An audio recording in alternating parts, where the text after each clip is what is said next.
This is vapor distilled water, infused with traces of potassium, calcium, and magnesium. It's a product of the USA and it costs $1.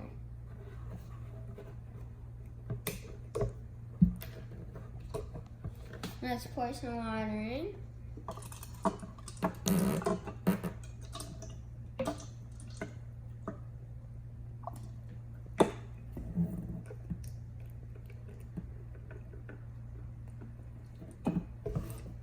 First, let's test the TDS level.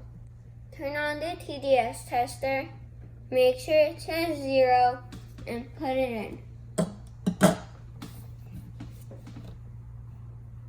39. That is microfiltered distilled water. Now let's test the pH level. Only do 2 drops. Let's stir it a little for a better result.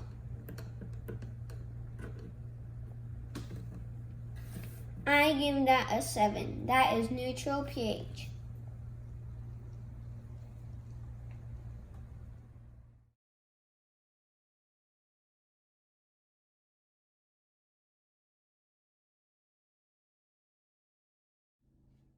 Stay tuned, like and subscribe.